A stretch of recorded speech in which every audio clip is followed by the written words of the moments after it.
Nah, fungsi auditi apa sebenarnya? Fungsi audit itu hanya memberikan apa yang dimintakan oleh auditor, udah itu aja.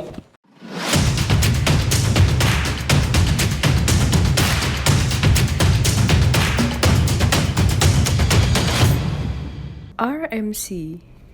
Sebelum kalian menonton video ini, silahkan klik tombol like, subscribe, share, dan komen di video ini. Enjoy!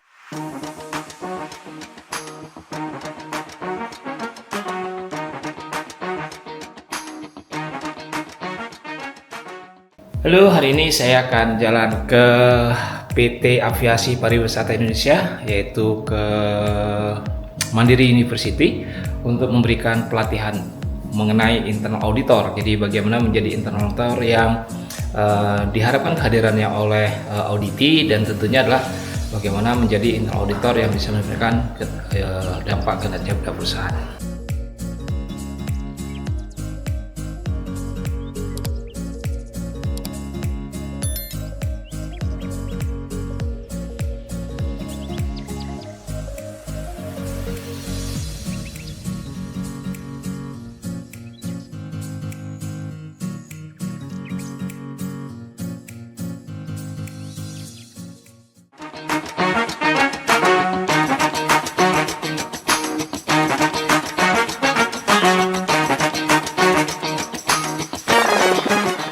Oke, kita sekarang lagi ada di lift menuju ke lokasi tempat training, gitu ya. Di Mas Aldi. Ya. Ini konsultannya nih. Aduh, masih segar kalau jam segini. Tapi nanti jam berapa tuh nggak tahu tuh.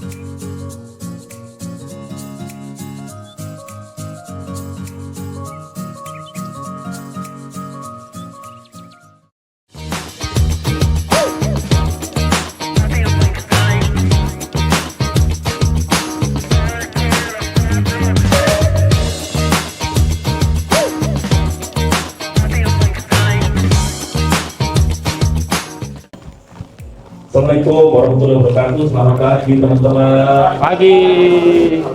Semangat pagi. Pagi. Rekan-rekan Bestis ya. Saya lupa menyebutnya rekan-rekan Bestis semua.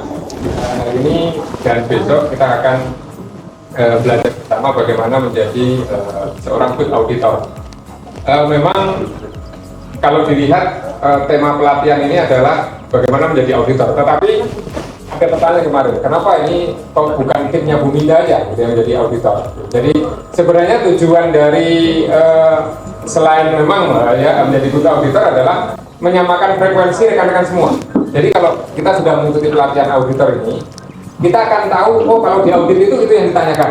Sehingga jadi dari 20 peserta hari ini yang nanti aktual terlibat dalam audit bisa jadi tidak semua gitu. Tetapi sudah mempunyai frekuensi yang sama, itu lebih penting daripada nanti menanyakan itu timnya Buminda aja melakukan audit gitu. Kita nggak ada, bukan itu, tapi karena audit itu agak beda dengan yang dilakukan oleh tim Buminda, satu dan Buminda. Nah, saya menyampaikan pengantar sebelum aktivitas dilanjutkan materi ini oleh Pak Irman.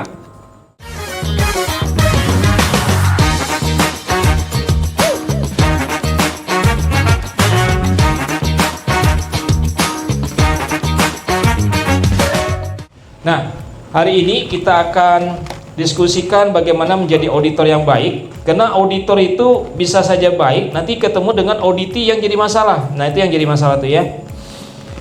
Karena nanti Bapak Ibu yang saya hormati, kita akan ketemu dengan 3 tipe auditi nanti ke depannya. Kalau auditi tahu ya, auditi itu adalah orang yang diaudit, auditor adalah orang yang mengaudit kita. Nah, terkadang kita nanti ketemu dengan auditi yang ada 3 tipe. Nanti tolong dikoreksi kalau ada tambahan ya Bu ya. Jadi tipe pertama itu misalnya audit plan sudah dikirimkan gitu ya, terus nanti kita datang sesuai dengan perencanaan audit plan tersebut. Assalamualaikum, pagi, oke datang gitu. Nah pada saat kita datang, tipe pertama itu kita sangat welcome banget dia. Oh silakan gitu kan, silakan Pak, Ibu duduk gitu kan. Semua logistik tuh keluar tuh. Wah mau apa Pak, mau minum apa, gini-gini, semua logistik keluar gitu. Tapi dengan waktu berjalan, ya, mulai waktu berjalan terdesak nih, mulai nggak ada, sebentar saya cari dan sebagainya gitu ya, dia mulai defense itu, waduh ini kayaknya audit, kayaknya luar biasa nih, kok tahu persis prosesnya, itu mulai defense, mulai nggak nyaman, bahkan terkesan dia mulai cari alasan untuk bagaimana menunjukkan bahwa saya ini benar. Jadi ibaratnya dia sudah mulai ngakalin dan sebagainya. Itu agak gak nyaman kita, gitu ya. Ada tipe pertama tuh kayak gitu. Waktu berjalan dia mulai defense, gitu ya. Pak kayaknya nggak gini-gini banget Pak ngauditnya, gitu kan. Kayaknya Bapak aja yang baru pertama kali ngaudit sampai seperti ini. Nah itu yang jadi masalah. Nah ada tipe yang kedua, gitu ya. Tipe kedua itu dari awal sampai akhir nyaman kita, gitu ya, nyaman gitu, mesra banget ngauditnya, gitu ya, kelakar dan sebagainya, gitu kan. Tapi pada saat kita closing, ya, menyampaikan, oke Pak, terima kasih banyak, kita sudah mengaudit tempat Bapak, gitu kan, dan kita mencatat ada 5 temuan, wah langsung berdiri dia Pak, gebrak meja, gak bisa, saya gak terima. Selama saya di sini belum pernah ada kasih minor, wah, baru Anda yang kasih minor, gak terima saya. Ada ketemu auditor situ, ya auditi begitu. Auditor kalau digituin gimana Bu? Kira-kira gimana Bu kalau auditor digituin Bu? Tahu-tahu dia langsung gebrak meja gitu kan, brek, gak bisa Pak, gitu, gak bisa Bu, baru kali ini saya diaudit oleh Ibu, ada temuan. Kayaknya ini aneh nih, wah gini-gini ya, saya udah 20 tahun, 30 tahun di sini, baru kali ini dia. Kalau kita digituin gimana Bu? Kira-kira? Sampaikan saja ya, memang ini apa adanya ya, gitu ya. Nah, kalau saya nggak mau defense, salah nih, pasti Ibu kayaknya nggak objektif nih, gitu ya. Nah itu yang nanti kita coba bahas itu. Nah yang tipe ketiga tuh dari awal sudah defense dia. Itu kan kita datang sudah kenalkan diri, oke Bapak Ibu sesuai dengan schedule hari ini saya akan audit gini. Ya udah Pak, kami udah tahu Pak, gak usah dijelasin. Gak usah jelasin. Ya udah. Izin duduk ya, ya duduk aja Pak. Makanya ada kursi di sana Pak, katanya. Wah, pokoknya jutek lah gitu ya dengan dia gitu. Oke Pak, kita perkenalkan diri, saya ini sebagai lead auditornya member Pak, langsung aja Pak, kita udah jelas, Bapak kan dari departemen sebelah kan, udah langsung aja Pak. Boleh Bapak jelaskan Pak, bagaimana proses misalnya penerimaan karyawan? Ini Pak SOP-nya Pak, baca aja sendiri. Ada nggak Pak contohnya? Ini Pak, ambil aja sendiri. Waduh, kayaknya nanti pas dalam perjalanan gitu ya, baru 10 menit, 15 menit, entah bagaimana dia terima WA, maaf Pak, saya dipanggil Pak Dirut. Nanti tolong member saya aja Pak ya di handle gitu, nanti handle oleh teman saya aja nanti. Silakan ya Pak ya, mohon maaf Pak, ini Pak ada WA nih. Padahal WA itu suruh orang lain yang nyuruh WA kita gitu ya. Nah itu yang terjadi dengan ada 3 tipe auditor. Oke, lanjutnya, nah ini tadi fungsi internal auditor ya, bukan sekedar memastikan sistem dijalankan, ya 9.000 dan sebagainya, tetapi kita akan melihat kelemahan dari sistem manajemen mutu kita, apakah lingkungan dan sebagainya. Yang kita cari cuma remaja, ujung-ujungnya opportunity of improvement. Itu aja yang kita lihat. Makanya kalau seandainya menurut kita itu salah, tapi SOP-nya ngomongnya begitu, nggak bisa kita salahkan. Klik subscribe untuk mendapatkan insight dan strategi bisnis terbaru.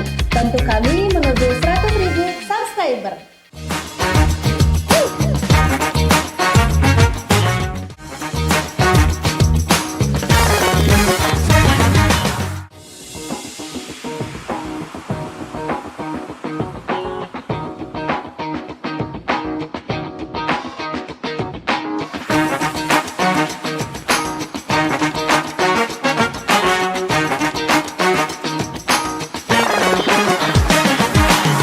Ke tercapaian KPI.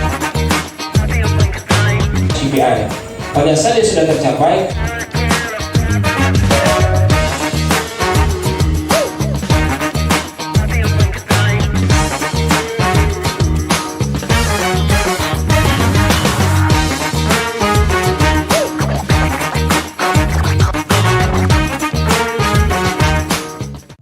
nah fungsi auditi apa sebenarnya?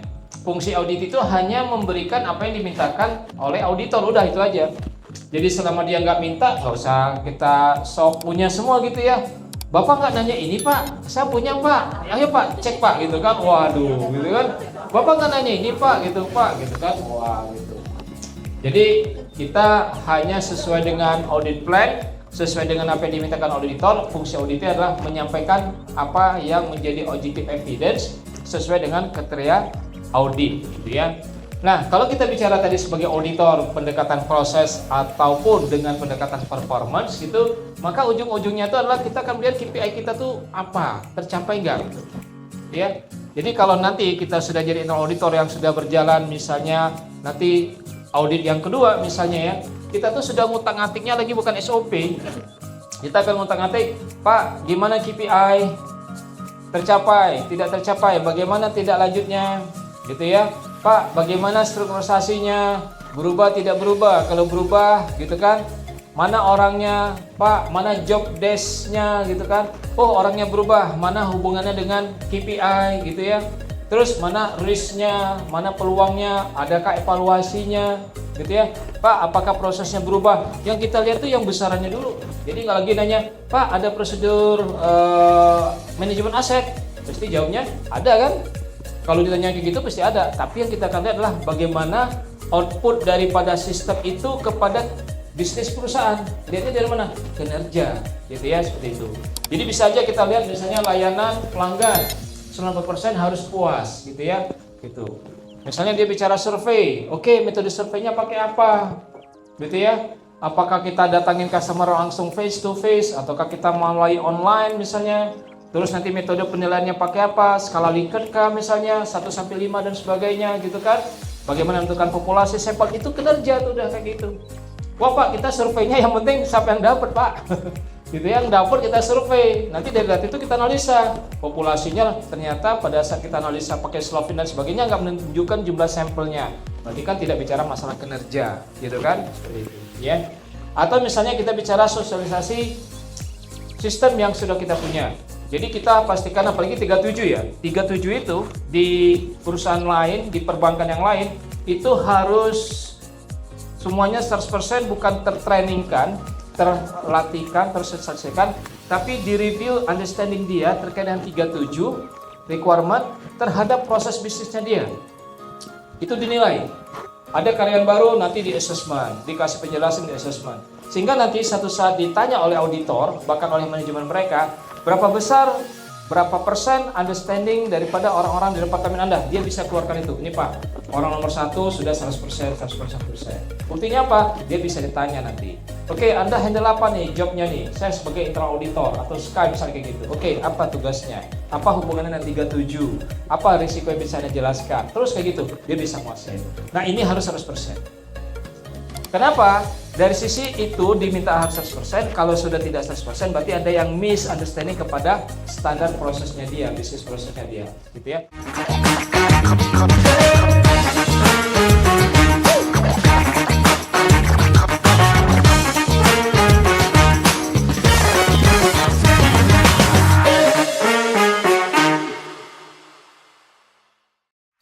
Nama saya Herwantoro, sering dipanggil kawan-kawan Toro. Posisi saya yaitu Asset Management Officer di posisi di Injourney. Selama saya mengikuti pelatihan hari ini, baik dari kemarin sampai hari ini, sangat sungguh luar biasa manfaatnya. Kita terbuka atas manfaat-manfaat yang nantinya kita akan kerjakan bersama untuk baik di sisi Injourney maupun nantinya bisa berkembang lebih lanjut kepada Injourney Group.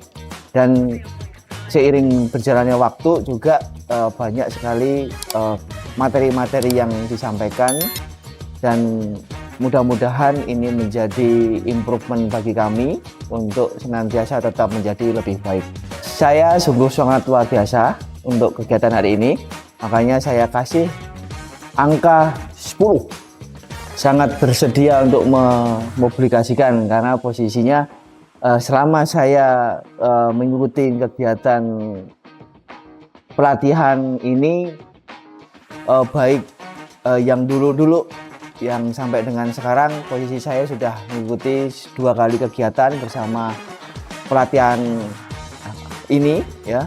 Jadi kiranya saya sangat merekomendasikan untuk teman-teman sekaligus kepada teman kantor maupun teman-teman member yang lain supaya ikut bersama. Ayo kita belajar untuk hal-hal yang lebih baik lagi. Luar biasa. Oke, perkenalkan, nama saya Ade Kusuma Setia. Di sini saya di posisi Strategic Delivery Unit di bagian research. Jadi untuk manfaatnya sangat bagus sekali. Yang pertama, karena memang di sini informasi yang kita dapat sangat jelas, sangat informatif, terutama di saya sendiri. Untuk materinya dan pematerinya ini sangat interaktif, di mana kita bisa melakukan pembelajaran tidak hanya secara materi tapi secara nyata. Saya yakin 9.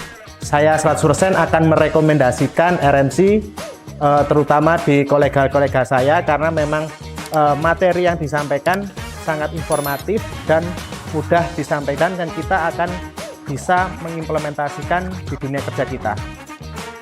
Mantap jaya. Injurni bisa. RMC luar biasa.